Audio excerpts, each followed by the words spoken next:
Hello friends, welcome to Deep Sight. I am Stardust, a small dust in the universe. Let us look up at the history of civilization in the long river with a humble heart and explore the unknown world together. In this issue, let us continue the content of the previous issue to further introduce the history of ancient Roman civilization to you. When the ancient Roman civilization reached its glorious peak in hundreds of years of progress, how did it decline step by step? AD 395 was an important year in the history of ancient Rome.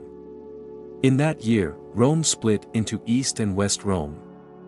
The superficial reason was that after the death of Theodosius I, the last emperor to unify the Roman Empire, he divided the empire between his two sons.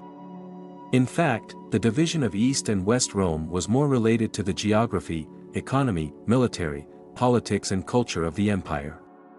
To put it simply, after hundreds of years of expansion, judging from the comprehensive governance capabilities of that era, the Roman Empire was already too large, difficult to govern, and difficult to implement effective management and defense. Internal conflicts and external threats continued to intensify, leading to the collapse of the empire. Decline and fragmentation. Let's analyze in detail the reasons why ancient Rome split into East and West Rome, mainly including the following points. First, the empire was too big to manage and defend effectively. The territory of the Roman Empire spanned 3 continents, Europe, Asia, and Africa, involving multiple ethnic groups and cultures. The central government was unable to effectively control administrative, military, and judicial affairs in various places, and it was also unable to respond to external threats and invasions in a timely manner. Second, changes and turmoil in the political system. Rome went through many changes and reforms from monarchy to republic to empire, and there were also many civil strife and power struggles. In order to strengthen the rule of the empire, emperors such as Diocletian and Constantine implemented measures such as the Tetrarchy in moving the capital to Constantinople, but this also resulted in the separation and opposition between the East and the West. Third, economic and social recession and crisis. The economic basis of Rome was slavery. As the quantity and quality of slaves declined, agricultural and industrial production were severely affected, leading to financial difficulties and inflation. At the same time, serious divisions between rich and poor and class conflicts also occurred in Roman society. The nobles and rich lived a luxurious life, while the common people and peasants lived in poverty and misery. Fourth, religious and cultural differentiation and conflict. Rome's religion and culture were diverse, absorbing the influence of Greek, Egyptian, Persian and other civilizations, but they also lacked unified identity and values. The rise and spread of Christianity brought huge impact and challenges to the traditional polytheism of Rome, and also deepened the differences and opposition between the East and the West. To sum up, the reasons why ancient Rome split into East and West Rome are complex and involve many aspects such as geography, economy, politics, society, religion, culture, etc.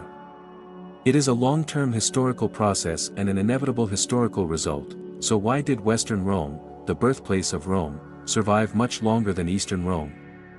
This is because the Eastern Roman Empire was far more powerful than the Western Roman Empire for the following reasons.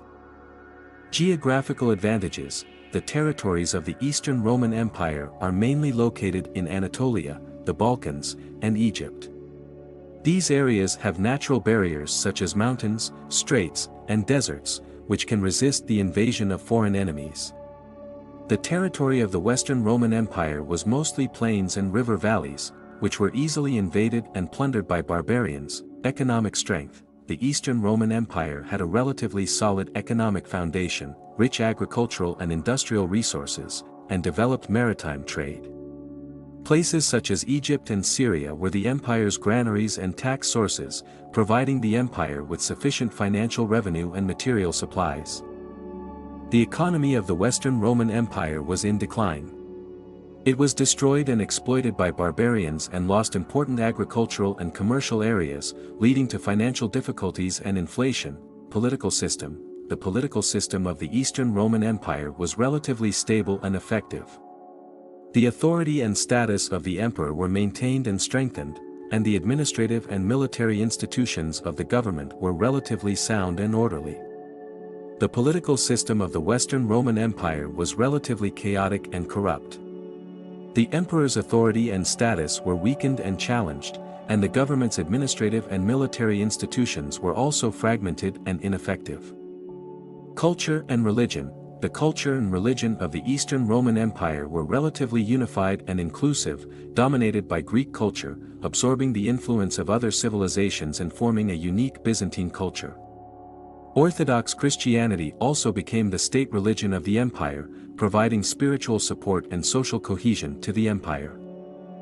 The culture and religion of the Western Roman Empire were more differentiated and conflicting, with Latin culture being the dominant culture, but it was eroded and influenced by barbarians, leading to cultural decline and alienation.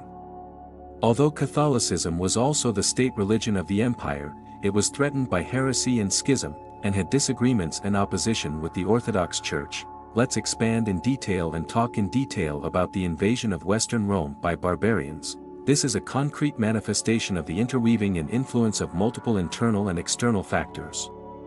Simply put, between the 3rd and 5th centuries, Western Rome faced multiple crises such as political chaos, economic recession, social unrest, and military collapse, and was unable to effectively resist the intrusions and challenges of barbarians from the north and east. These barbarians include the Germans, Vandals, Visigoths, Ostrogoths, Huns, Franks, Saxons, Angles, Arabs, etc.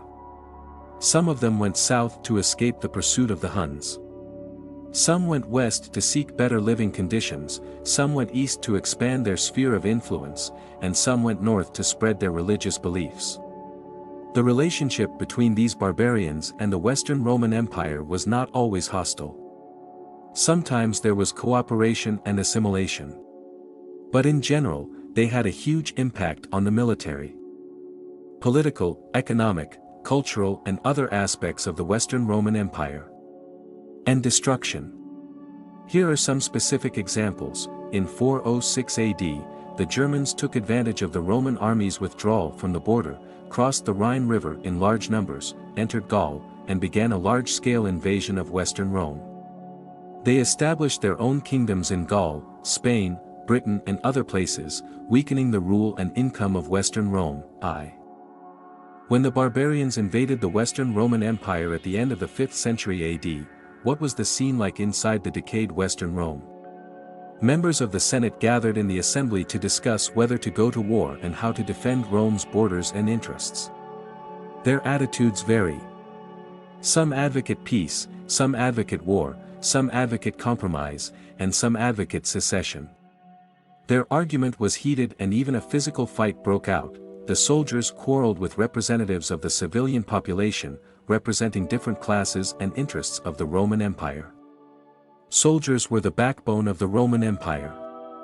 They fought for the glory and safety of Rome, and they demanded more respect and reward. Civilians were the foundation of the Roman Empire.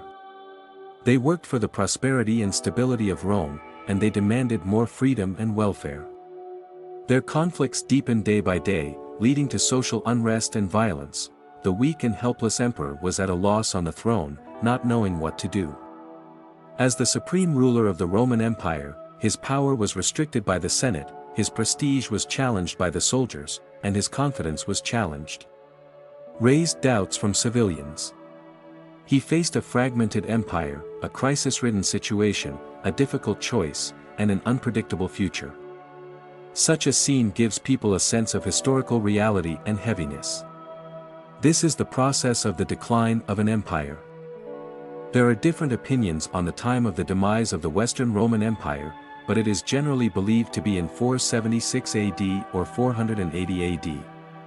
In 476 AD, the German general Odoacer deposed the last emperor of the Western Roman Empire, Romulus Augustus, and controlled all of Italy. This is regarded by some historians as the end of the Western Roman Empire, as well as the end of the Classical Age and the beginning of the European Middle Ages. In 480 AD, Nepos, the previous emperor of the Western Roman Empire, was killed in Dalmatia.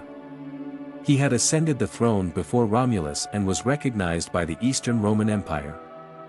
His death is also regarded by some historians as the end of the last hope of the Western Roman Empire and the official demise of the Western Roman Empire.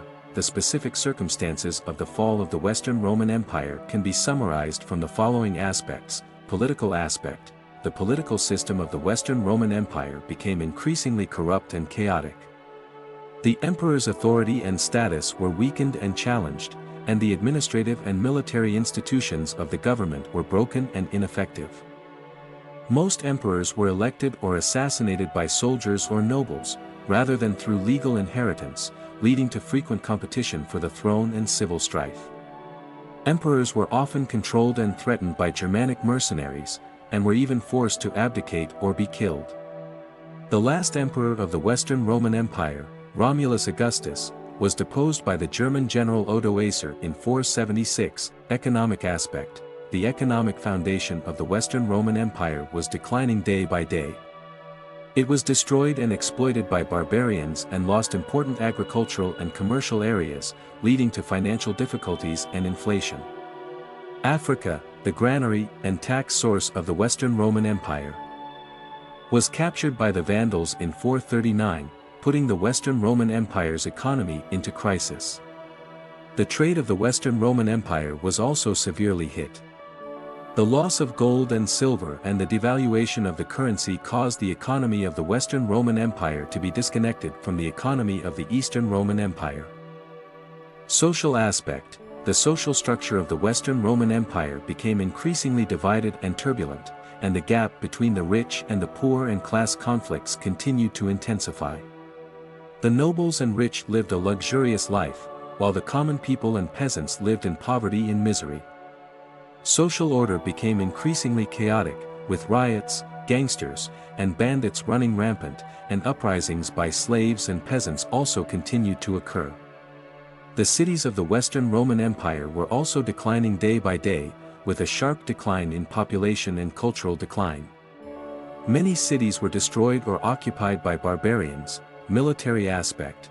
The military power of the Western Roman Empire was weakening day by day. It was threatened by both external and internal threats and could not effectively defend and suppress it. External threats mainly come from the invasion and plunder of barbarians such as the Germans, Vandals, Huns, and Sarmatians. They constantly crossed the Rhine and Danube rivers, enter the territory of the Western Roman Empire, and establish their own kingdoms or kingdoms. Regimes, such as the Visigothic kingdom, the Vandalalan kingdom, the Frankish kingdom, etc. Internal threats mainly come from corruption and rebellion in the army. The size and quality of the army have been greatly reduced. The loyalty and combat effectiveness of the army have been greatly reduced. The command and organization of the army have also been greatly confused. The morale and discipline of the army have also been greatly reduced. The army also often participated in political struggles, overthrowing or supporting emperors, or colluding with barbarians or surrendering. To sum up, the reasons for the collapse of the Western Roman Empire were multifaceted, involving politics, economy, society, military and other aspects. It was a long-term historical process and an inevitable historical result. The demise of the Western Roman Empire had a profound impact on the history and culture of later generations. It marked the end of the classical era and the beginning of the European Middle Ages. It led to the division and turmoil of Europe. It promoted the rise of Germanic culture and the spread of Christianity. It also laid the foundation for the European Renaissance and the formation of nation-states. Dear viewers, thank you for watching and accompanying us. The above is a video about ancient Roman civilization that we brought to you today.